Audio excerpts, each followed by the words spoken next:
À première vue, le perfectionnisme peut sembler une vertu admirable.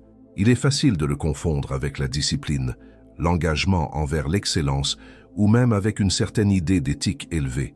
Après tout, la société valorise ceux qui exigent le meilleur d'eux-mêmes, ceux qui relisent de tout 1000 fois avant de livrer, ceux qui semblent ne rien accepter en deçà de l'impeccable. Mais, et si tout cela n'était qu'une façade, une armure brillante utilisée pour dissimuler une peur plus profonde, plus silencieuse et en même temps bien plus puissante? Et si le perfectionnisme, si souvent loué et même idéalisé, n'était en réalité qu'une fuite, une manière sophistiquée et inconsciente d'éviter de faire face à ce qui nous effraie vraiment, notre véritable pouvoir? Peu de gens ont le courage de regarder cela en face. Car il ne s'agit pas seulement de la peur d'échouer, de se tromper ou de ne pas être assez bon. Tout cela n'est que la surface. Ce qui se cache bien plus au fond est quelque chose que la plupart d'entre nous préfèrent ne jamais affronter. C'est la peur de réussir, de briller, d'occuper enfin la place qui a toujours été la nôtre, mais que nous avons évité d'assumer parce qu'avec cette place vient une immense responsabilité. Et plus encore, le poids d'admettre que nous avons passé trop de temps à nous cacher, à prétendre que ce n'était pas encore le moment, qu'il manquait toujours un détail, une étude, une préparation, alors qu'en réalité, ce qui manquait, c'était le courage. Carl Gustav Jung, l'un des plus grands penseurs de la psyché humaine, disait déjà que le perfectionnisme n'est pas une qualité supérieure, mais bien un piège raffiné, construit par notre propre inconscient. Selon lui, c'est un masque. L'une des nombreuses personas que nous portons pour nous protéger, non seulement du regard des autres, mais surtout du regard que nous portons sur nous-mêmes, car assumer son propre pouvoir exige bien plus que du talent ou de la préparation. Cela exige une maturité émotionnelle. Cela demande de renoncer à l'image parfaite. Et par-dessus tout, cela demande un plongeon profond dans ce que Jung appelait l'ombre. L'ombre, c'est cet espace obscur de la psyché où nous jetons tout ce que nous jugeons laid, inadapté, inacceptable. Mais pas seulement. Nous y déposons aussi tout ce que nous n'avons pas encore réussi à intégrer, y compris notre lumière, nos talents, nos idées audacieuses, nos intuitions les plus profondes. Le perfectionnisme devient alors une manière de ne pas affronter cette puissance, une manière de justifier l'immobilité. Et le grand piège, c'est que cette immobilité se déguise en productivité, car le perfectionniste n'est jamais inactif. Il ajuste sans cesse quelque chose, il corrige, il affine, il réévalue. Mais au fond, il ne bouge pas. Pensez à quelqu'un qui rêve d'écrire un livre, par exemple. Cette personne lit, étudie, note des idées, achète de nouveaux carnets, discute avec des spécialistes, teste des structures narratives, refait l'introduction 20 fois. Mais elle ne livre jamais le manuscrit. Elle ne publie jamais. Elle ne partage jamais. Parce qu'en réalité, la peur d'être lue, interprétée, vue et peut-être même acclamée est plus forte que le désir de réaliser. Le perfectionnisme est l'alibi idéal, l'excuse parfaite pour reporter indéfiniment. Et le plus triste, c'est que personne ne critiquera. Au contraire, le monde applaudira. On dira qu'il est beau d'être exigeant, admirable d'avoir tant de soins. Et c'est précisément pour cela que ce piège est si dangereux. Jung comprenait que l'esprit humain crée ces masques comme des mécanismes de défense. Il nous protège de contenus intérieurs que nous ne sommes pas encore capables d'affronter. Et bien souvent, parmi ces contenus, se trouve justement notre grandeur, notre potentiel réprimé. Car, aussi surprenant que cela puisse paraître, il y a quelque chose d'effrayant dans le fait de reconnaître sa propre force. Non pas parce qu'elle serait mauvaise, mais parce qu'elle nous oblige à regarder le temps perdu, tout ce que nous n'avons pas fait, tout ce que nous aurions pu construire, vivre, conquérir. Et cela fait mal. La société nous enseigne à rechercher la perfection, mais ne nous prépare pas à en affronter les conséquences. Lorsqu'une personne se distingue trop, lorsqu'elle brille trop, elle attire automatiquement plus d'attentes, plus de regards, plus de jugements. Le succès, contrairement à ce que beaucoup pensent, n'est pas un lieu de repos. C'est un lieu d'exposition. Et pour celui qui a toujours vécu dans l'ombre de sa propre grandeur, cet endroit peut sembler insupportable. C'est pourquoi de nombreux perfectionnistes préfèrent le presque, le « je suis presque prêt », le « il ne manque qu'un détail », car le presque n'exige pas de livraison totale, il n'exige pas d'engagement. Et surtout, il n'exige pas d'affronter l'impact que nous causons lorsque nous cessons enfin de nous cacher. Jung affirmait que lorsque nous n'utilisons pas l'énergie de la psyché pour créer et transformer, elle se retourne vers l'intérieur. Et c'est alors que surgissent l'anxiété, la culpabilité, la frustration, ce sentiment de vide au milieu de tant de tâches accomplies. Le perfectionnisme est comme une prison dorée, belle à l'extérieur, étouffante à l'intérieur. Et le plus curieux, c'est que souvent, nous ne remarquons même pas que nous sommes enfermés, parce que nous sommes trop occupés, trop préoccupés, trop concentrés à vouloir livrer quelque chose d'impeccable. Mais cette quête de l'impeccable n'a jamais de fin, car au fond, il ne s'agit pas d'améliorer le projet. Il s'agit d'éviter la confrontation avec notre propre pouvoir. Et cette confrontation, lorsqu'elle se produit enfin, change tout. Car en regardant notre ombre droit dans les yeux, nous commençons à comprendre que ce que nous évitions tant est exactement ce qui peut nous libérer, que la vulnérabilité que nous craignons est le portail vers une vie plus authentique, que l'erreur, l'improvisation, le ne pas savoir sont des ingrédients essentiels de toute véritable trajectoire, et plus encore, que la perfection en tant qu'idéal absolu n'existe tout simplement pas. C'est un mirage, une construction artificielle qui, au bout du compte, nous éloigne de la vie pleine et entière. Quand Jung parlait d'individuation, le processus par lequel nous devenons réellement nous-mêmes, il ne s'agissait pas de devenir quelqu'un de parfait. Il s'agissait justement d'intégrer toutes nos parts, nos lumières, nos ombres, nos doutes, nos désirs, nos peurs et nos dons. Car c'est de cette intégration que naît l'authenticité. Et c'est l'authenticité, non la perfection, qui transforme les vies. Alors peut-être est-il temps de poser une question difficile. Qu'est-ce que vous laissez de côté au nom de la perfection? Combien de projets sont restés dans un tiroir? Combien de rêves ont été différés? Combien de fois vous êtes-vous tu par peur de ne pas être assez bon, alors qu'en réalité votre voix aurait pu toucher quelqu'un en profondeur? La peur de son propre pouvoir est réelle. Elle existe. Et ce n'est pas un signe de faiblesse. C'est le signe qu'il y a quelque chose de grand en vous. Quelque chose qui, s'il est accueilli et développé, peut transformer non seulement votre vie, mais aussi celle de beaucoup d'autres. Et ce quelque chose attend. Il attend que vous cessiez de vous cacher derrière l'excuse noble du perfectionnisme. Il attend que vous commenciez, même avec la peur, même sans avoir tout préparé. Parce qu'au fond, ce qui nous libère vraiment, ce n'est pas le contrôle absolu, mais l'acte courageux de faire le premier pas. Et lorsque l'on comprend enfin cela, que le premier pas n'a pas besoin d'être parfait, mais seulement d'être posé, c'est comme si une lumière s'allumait dans l'âme. Une lumière qui a toujours été là, mais qui était étouffée par des années d'auto-exigence, par une rigueur qui semblait noble, mais qui, au fond, n'était qu'une peur déguisée. Et pas n'importe quelle peur. Une peur sournoise, qui se déguise en vertu, qui se présente comme de la responsabilité, comme du discernement, comme un « je ne suis pas encore prêt ». Mais ce « pas encore » peut durer toute une vie, parce que celui qui attend la perfection pour agir attend en réalité une permission qui ne viendra jamais. Et cette permission, si tant est qu'elle existe, ne peut être donnée que par vous-même, car aucun système, aucun gourou, aucune méthode ne peut garantir le moment parfait.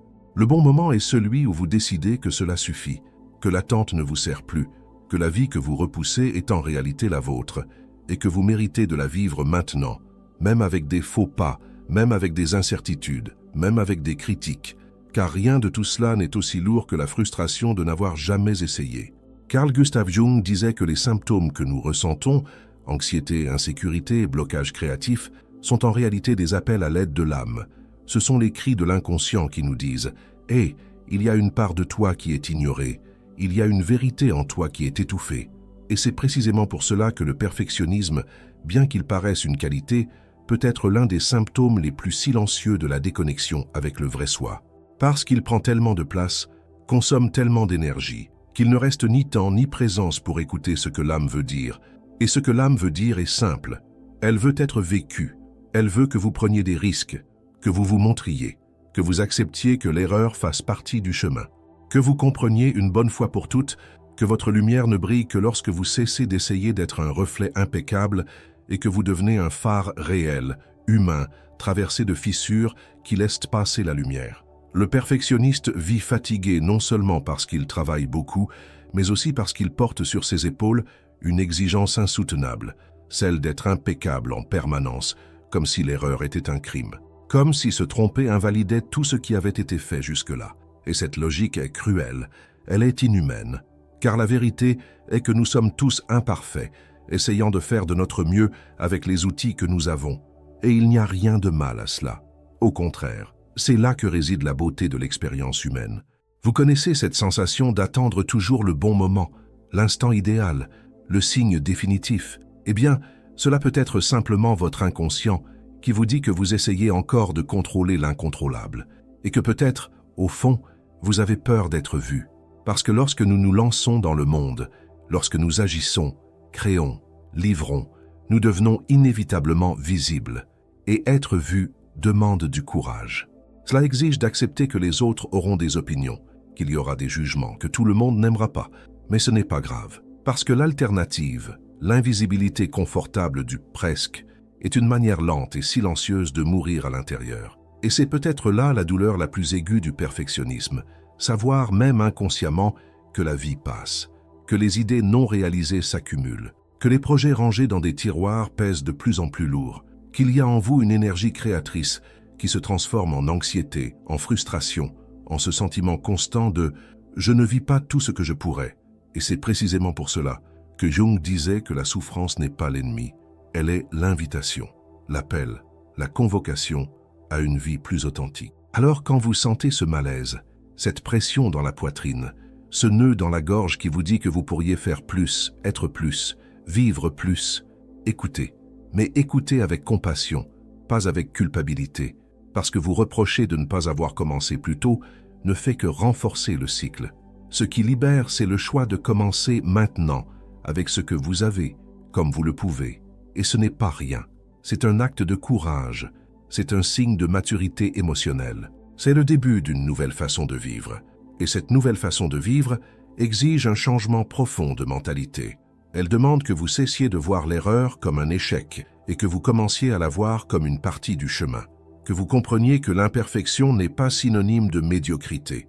Bien au contraire, l'imperfection est le terreau fertile où naissent les grandes transformations. Car lorsque vous vous permettez de vous tromper, vous vous permettez d'expérimenter. Et quand vous expérimentez, vous découvrez, vous créez, vous évoluez. Le perfectionnisme est souvent le dernier bastion de défense d'un ego qui a peur d'être démasqué. Mais Jung disait que l'individuation, ce processus qui nous permet de devenir qui nous sommes vraiment, ne survient que lorsque nous abandonnons ces défenses, lorsque nous nous permettons d'être vulnérables, lorsque nous commençons à agir même sans certitude. Et c'est là que la magie opère. C'est là que le vrai moi commence à émerger. Pas le moi idéalisé, poli, retouché, mais le moi réel, complet, entier. Et c'est ce moi-là dont le monde a besoin. Pas de votre personnage parfait, mais de votre présence véritable. Pas de votre version qui ne se trompe jamais, mais de celle qui essaie, qui apprend, qui partage le processus. Car c'est dans ce partage que d'autres trouvent l'inspiration. C'est dans ce mouvement authentique que vous devenez une référence. Non pas parce que vous êtes parfait, mais parce que vous êtes humain, parce que vous avez eu le courage de commencer. Alors, maintenant que tu as compris que le perfectionnisme peut te voler bien plus qu'il ne te protège, la question est, vas-tu continuer à nourrir cette illusion ou vas-tu choisir de vivre parce que le temps passe et ton appel intérieur devient de plus en plus fort. Tu le ressens. Quelque chose en toi sait qu'il n'est plus possible d'attendre, que l'instant, c'est maintenant, que la vie se déroule dans l'imparfait et que c'est précisément là, dans ce terrain instable et plein de possibles, que ton véritable pouvoir peut enfin éclore. Et lorsque tu commences à t'autoriser à avancer, même sans garantie, sans ce vieux désir de tout contrôler, quelque chose change. Et cela change vraiment. Tout à coup, tu sens que la vie prend un nouveau rythme, une autre vibration. C'est comme si ce poids invisible que tu portais sur tes épaules depuis des années commençait peu à peu à se dissoudre. Et tout cela non pas parce que tu es devenu parfait, mais parce que tu as choisi de vivre malgré l'imperfection. Parce que tu as enfin compris que vivre vraiment, c'est s'autoriser à se tromper, à grandir et à recommencer autant de fois que nécessaire. Le perfectionnisme, qui pendant si longtemps a semblé être un ami fidèle, un protecteur, révèle alors son vrai visage. Tu commences à voir comment il t'a éloigné des opportunités, des connexions, des expériences transformatrices. Et plus encore, tu perçois à quel point il t'a empêché d'éprouver de la fierté pour qui tu es, exactement tel que tu es. Car oui, il y a de la beauté dans l'imparfait, il y a de la force dans le vulnérable, et il y a du pouvoir dans l'acceptation du fait que tu n'as pas besoin d'être prêt pour commencer. Tu as seulement besoin d'être disposé. Peut-être que maintenant tu peux regarder en arrière avec plus de douceur, avec plus de compassion, sans culpabilité inutile, parce que tout a son temps. Et si tu es arrivé jusqu'ici, c'est que tu es prêt à faire un pas différent, à sortir de la préparation infinie pour entrer dans la réalisation, même avec la peur, même avec les doutes. Et tu sais quoi? C'est déjà plus que suffisant. Tu n'as plus besoin de te cacher derrière l'excuse du « ce n'est pas encore le moment ». Parce que le moment, c'est celui-ci. C'est maintenant. Le monde a besoin de ta voix. Il a besoin de tes idées. Il a besoin de ta présence. Et plus important encore, tu as besoin de t'autoriser à vivre ta grandeur. Pas demain, pas quand tout sera parfait, mais aujourd'hui, à ta façon, avec les ressources que tu as, avec le courage que tu portes déjà en toi, même si tu ne l'as pas encore reconnu. Et si ce message a résonné en toi, s'il a touché quelque chose de profond, alors je t'invite à faire partie de ce mouvement. Un mouvement de personnes qui se libèrent de la prison de la perfection et choisissent de vivre avec plus de vérité, plus de présence et plus de courage. Écris ici dans les commentaires une affirmation qui va ancrer ce nouveau moment de ta vie. Elle peut être simple, mais elle doit être tienne. Écris par exemple « Je choisis d'agir même si je ne suis pas prêt. Mon pouvoir est dans l'action ». Et si ce contenu t'a apporté de la clarté, de l'inspiration, ou même le petit coup de pouce dont tu avais besoin, aime cette vidéo, abonne-toi à la chaîne et active la cloche pour continuer à recevoir des contenus qui nourrissent ton âme et éveillent le meilleur de toi. Ton chemin est devant toi, et il commence par un pas, même imparfait.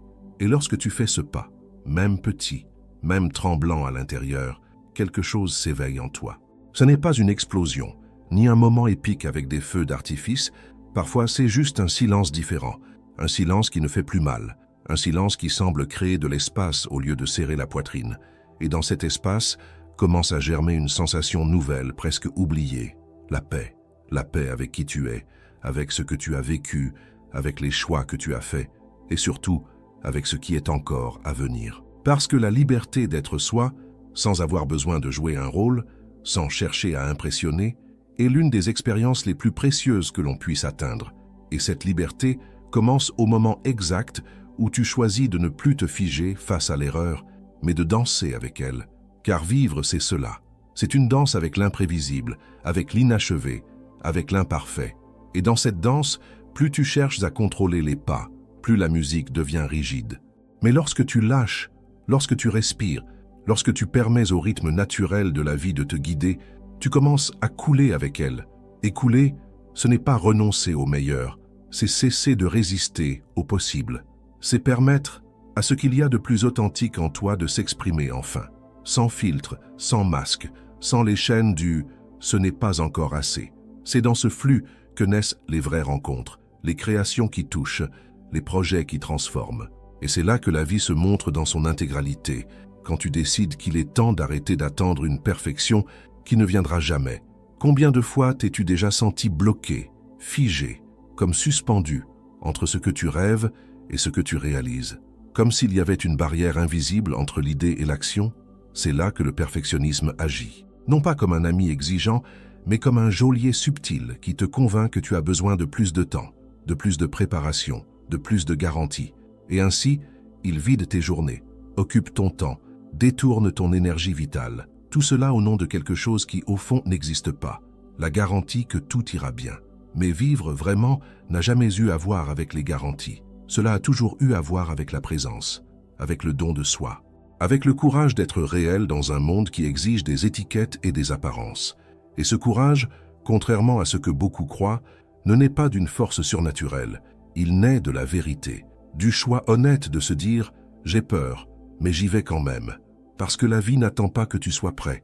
Elle pulse à chaque instant, cherchant à être ressentie, vécue, transformée par toi.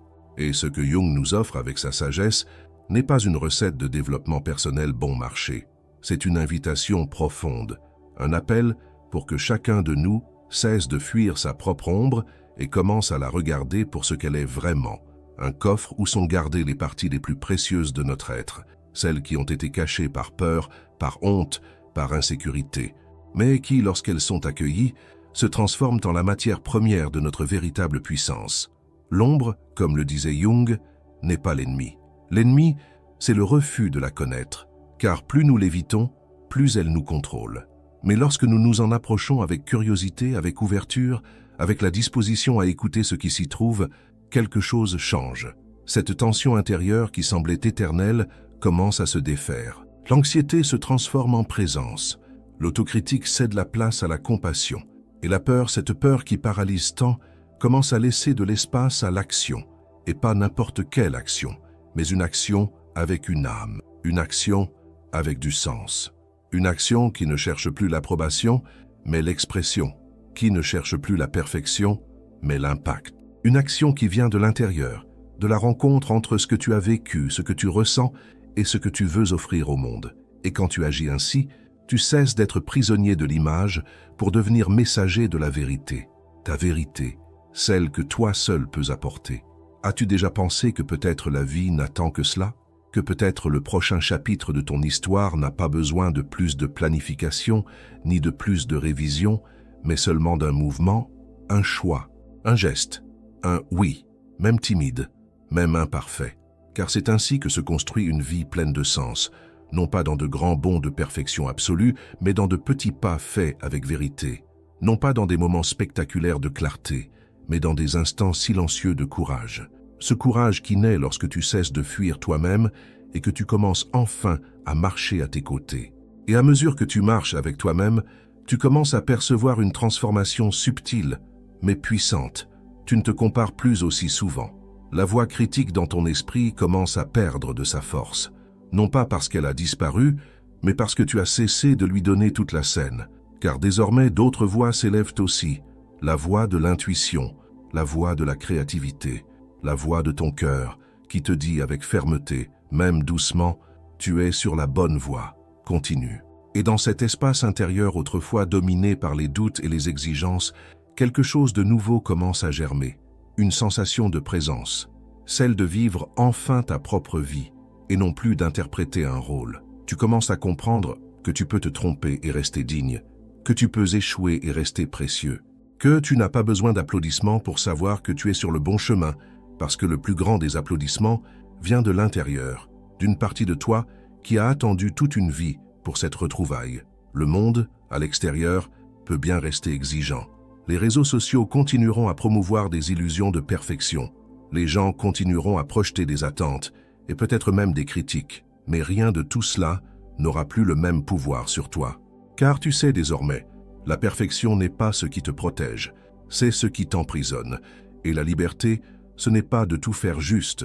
La liberté, c'est d'être entier, entier, même dans les parties qui tremblent, entier, même dans celles qui font mal, entier, même lorsque la voix vacille, lorsque le projet sort de travers, lorsque la réponse ne vient pas. Et c'est dans ce lieu d'intégrité que se produit la véritable transformation, non seulement en toi, mais aussi autour de toi. Les gens commencent à te regarder autrement, à t'écouter autrement, car il y a une force tranquille chez celui qui vit avec authenticité, une présence qui n'a pas besoin de s'imposer parce qu'elle est, une présence qui inspire sans effort et qui touche sans avoir besoin de convaincre. Ce changement, cette libération de la nécessité d'être impeccable, se répand. D'abord dans ta routine, puis dans tes relations. Tu deviens plus léger avec les autres aussi. Tu exiges moins. Tu demandes moins de perfection aux gens autour de toi. Et ainsi, quelque chose de magique se produit. Tu te connectes davantage, tu écoutes davantage, tu accueilles davantage. Et cela crée des liens plus profonds, plus réels, plus humains. C'est dans cette nouvelle façon d'être au monde que ta contribution s'épanouit. Non comme quelque chose qui doit prouver sa valeur, mais comme un don naturel, une extension de ce que tu es. Ton travail cesse d'être un champ de bataille et devient un territoire d'expression. Ta maison cesse d'être une vitrine pour paraître parfaite et devient un refuge d'accueil. Tes projets cessent d'être une quête de reconnaissance et se transforment en pont vers l'autre. Le perfectionnisme sort de scène, la puissance entre en jeu. Et c'est ainsi que le cycle se brise, non par un effort forcé, mais par la clarté, par la conscience, par une décision intime de cesser de fuir toi-même. Parce qu'au fond, le perfectionnisme a toujours été cela, une fuite, une diversion soigneusement déguisée, un « j'attends encore un peu » qui s'étend sur des années, un « ce n'est pas encore assez bien » qui tue les idées avant même qu'elles ne naissent, une peur d'être vue, travestie en exigence élevée. Mais maintenant, tout cela commence à perdre de sa force, car tu as compris que la perfection est un mirage, que les plus grands artistes du monde se sont trompés des milliers de fois, que les leaders les plus admirés ont déjà échoué publiquement, que les grands auteurs ont commencé avec des brouillons imparfaits et que tu n'es pas une exception. Tu n'es pas venu au monde pour prouver que tu es impeccable. Tu es venu pour exprimer ton âme, pour partager ce que toi seul portes, pour vivre. Et vivre, mon cher, ma chère, est un voyage qui demande de l'engagement, pas une performance. C'est un chemin qui s'ouvre lorsque tu as le courage de dire « j'y vais », même avec la peur. Car la peur ne disparaît pas, elle marche avec nous. Mais lorsque tu choisis d'avancer malgré elle, elle cesse de commander. Elle devient passagère et non plus conductrice. Et dans cette marche, tu découvres que le plus important n'est pas où tu vas arriver, mais qui tu deviens en chemin. Que chaque fois que tu agis sans attendre la perfection, une part de toi guérit. Que chaque pas imparfait est une victoire contre des années de paralysie. Que chaque projet lancé, même avec des failles, est un jalon de dépassement. Et que chaque fois que tu choisis l'action plutôt que la procrastination, ton âme se réjouit, parce qu'elle ne veut pas de perfection. Elle veut du mouvement, elle veut de l'expression, elle veut la vie. Et quand tu t'autorises ce mouvement continu, sans le poids de la perfection qui te tire en arrière, la vie commence à s'ouvrir dans de nouvelles directions. Des chemins qui semblaient fermés commencent à s'éclairer. Des opportunités apparaissent là où tu ne t'y attendais pas. Parce que maintenant, tu es présent, tu es disponible, tu es entier. Et l'univers répond à cela. Il répond à l'authenticité, au pas de foi, au courage silencieux de celui qui décide de vivre sa vérité, même s'il ressent encore la peur, même si tout n'est pas encore clair. Et tu sais ce qu'il y a de plus beau dans tout cela? C'est de réaliser qu'au fond, tu n'avais pas besoin d'être plus. Tu avais seulement besoin de t'autoriser à être. Et quand cela arrive, le monde autour de toi change aussi. Les gens commencent à se connecter avec qui tu es vraiment, pas avec l'image que tu as essayé de soutenir pendant si longtemps. Ils ressentent ta vérité. Et cela crée une énergie différente, une connexion plus profonde, une vie plus légère, plus significative, plus tienne. Maintenant, regarde tout ce que tu as entendu jusqu'ici et demande-toi, qu'est-ce qui me retient encore? Qu'est-ce que je repousse? Qu'est-ce que j'attends d'avoir parfait pour enfin commencer? Peut-être que tu as déjà la réponse. Peut-être que tu sais déjà que le moment est venu. Le moment d'agir, le moment de sortir ce projet du tiroir, de parler à voix haute, de te mettre au monde avec courage, avec vérité, avec le cœur ouvert, même si tes mains tremblent, même si ta voix vacille. Parce que maintenant tu as compris, ce qui compte, ce n'est pas d'être parfait. Ce qui compte, c'est d'être vrai. Et si ce message a touché ton cœur, s'il t'a éveillé, provoqué ou inspiré d'une quelconque manière, alors je t'invite à faire partie de ce chemin avec moi. Aime cette vidéo, cela montre qu'elle a eu de la valeur pour toi. Abonne-toi à la chaîne, ainsi tu continues de recevoir des contenus profonds comme celui-ci. Et laisse ici dans les commentaires l'affirmation qui va marquer ce nouveau cycle. Aujourd'hui, je choisis d'agir, même avec la peur. L'imperfection ne me limite pas, elle me libère. Chaque commentaire que tu laisses renforce cette communauté qui grandit, unie par le désir de vivre avec plus de vérité et moins d'exigence. Allons ensemble sur ce chemin.